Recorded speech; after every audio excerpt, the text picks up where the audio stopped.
हर हर महादेव दोस्तों, आपके अपने चैनल शिव धार्मिक में आपका बहुत बहुत स्वागत है। भगवान भोलेनाथ की कृपा आप पर और आपके परिवार पर सदा सर्वदा बनी रहे। तो दोस्तों, आज मैं सोमवार व्रत कथा सुनाती हूँ। तो दोस्तों, इस वीडियो को लास्ट तक देखें और सोमवार व्रत कथा सुनकर अपने जीवन में पुण्य का भागीदार बने और आप अपने व्रत को सफल करें। तो चलो दोस्तों, सुनाती हूँ आज की कथा। सोमवार व्रत की पौराणिक कथा ये है। सोमवार व्रत कथा। अमरपुर नगर में एक धनी व्यापारी रहता था। दूर दूर तक उसका व्यापार फैला हुआ था।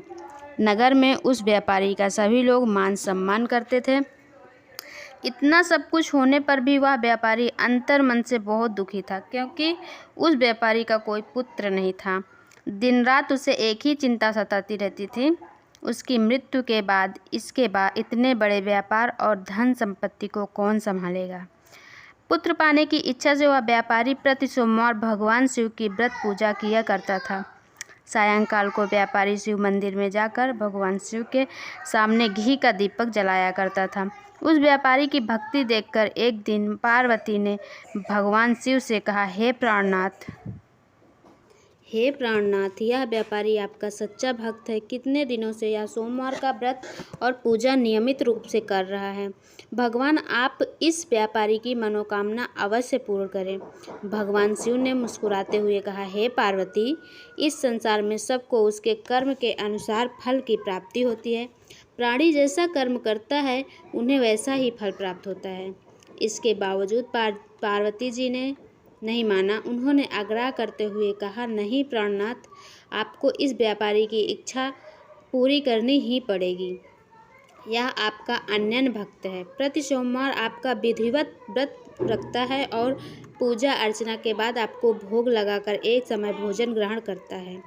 आपको इसे पुत्र प्राप्ति का वरदान देना होगा। पार्वती का इतना आग्रह देखकर भगवान शिव ने कहा, तुम्हारे आग्रह पर मैं इस व्यापारी को पुत्र प्राप्ति का वरदान देता हूँ, लेकिन इसका पुत्र 16 वर्ष से अधिक जीवित नहीं रहेगा। उसी रात भगवान शिव ने स्वप्न में उस व्यापारी को दर्शन देकर उसे पुत्र प्राप्ति का वरदान दिया और उसके पुत्र के 16 वर्ष तक जीवित रहने की बात भी बताई। भगवान के वरदान से व्यापारी को खुशी तो हुई, लेकिन पुत्र की अल्प आयु की चिंता ने उस खुशी को नष्ट कर दिया। व्यापारी पहले की तरह सोमवार की विधिवत व्रत करता रहा। कुछ महीने पश्चात उसके घर अति सुंदर पुत्र उत्पन्न हुआ।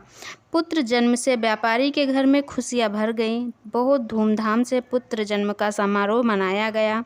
व्यापारी को पुत्र जन्म की अधिक खुशी नहीं हुई, क्योंकि उसे पुत्र की अल्प आयु के रहस्य का पता था। यह रहस्य घर में किसी को नहीं मालूम था। विद्वान ब्राह्मणों ने उस पुत्र का नाम अमर रखा। जब अमर 12 वर्ष का हुआ तो शिक्षा के लिए उसे वाराणसी भेजने का निश्चय हुआ। व्यापारी ने अमर के मामा दीपचंद को बुलाया और कहा कि अमर को शिक्षा प्राप्ति करने के लिए वाराणसी छोड़ आओ। अमर अपने मामा के साथ शिक्षा प्राप्त करने के लिए चल दिया। रास्ते में जहाँ भी अमर और दीपचंद्र रात्रि विश्राम के लिए ठहरते, वहीं यज्ञ करते और ब्राह्मणों को भोजन कराते थे। लंबी यात्रा के बाद अमर और दीपचंद एक नगर में पहुँचे। उस नगर के राजा की कन्या के विवाह की खुशी में पूरे नगर को सजाया गया था। निश्चित समय पर बारात आ गई, लेकिन वर का पिता अपने बेटे के एक आंख से अंधे होने के कारण बहुत चिंतित था। उसे इस बात का भय सता रहा था कि राजा को इस बात का पता चलने पर कहीं वह विवाह से इनकार न कर दे, इससे उसकी बदनामी होगी। वर के पिता ने अमर को देखा तो उसके मस्तिष्क में एक विचार आया। उसने सोचा, क्यों न इस लड़के को दूल्हा बनाकर राजकुमारी से विवाह करा दूं। विवाह के बाद इसको धन देकर विदा कर दूंगा और राजकुमारी को अपने नगर में ले जाऊंगा। वर के पिता ने इसी संबंध में अमर और दीपचंद से बात की। दीपचंद ने धन मिलने के लालच में वर के पिता की बात स्वीकार कर ली। अमर को दूल्हे के वस्त्र पहनाकर राजकुमारी चंद्रिका से वह विवाह करा दिया गया। राजा ने बहुत सा धन देकर राजकुमारी को विदा किया।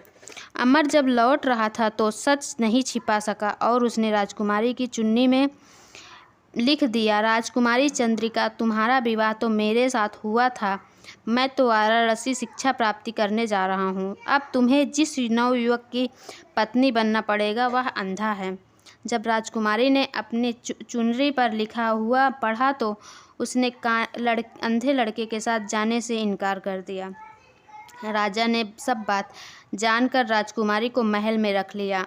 उधर अमर अपने मामा दीपचंद के साथ वाराणसी पहुंच गया। अमर ने गुरुकुल में पढ़ना शुरू कर दिया। अब अमर की आयु 16 वर्ष पूरी हुई तो उसने एक यज्ञ किया। यज्ञ की समाप्ति पर ब्राह्मणों को भोजन कराया और खूब अन्न वस्त्र दान किया। रात को अमर अपने सायन कक्ष में सो गया। शिव के वरदान के अनुसार सायन अवस्था में ही अमर के प्राण पखेरु उड़ गए। सूर्योदय पर मामा अमर को मृत देखकर रोने पीटने लगा। आसपास के लोग भी एकत्र हो गए। मामा के रोने बिलाप करने के स्वर समीप से गुजरते हुए भगवान शिव और माता पार्वती ने भगवान से कहा, प्राणनाथ, मुझे इसके रोने के स्वर सहन नहीं हो रहे हैं। आप इस व्यक्ति के कष्ट अवश्य दूर करें।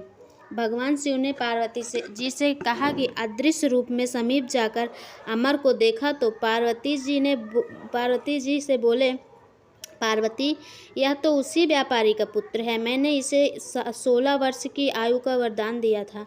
इसकी आयु तो अब पूरी हो चुकी है। पार्वती जी ने फिर भगवान शिव से निवेदन किया, हे प्राणनाथ, आप इस लड़के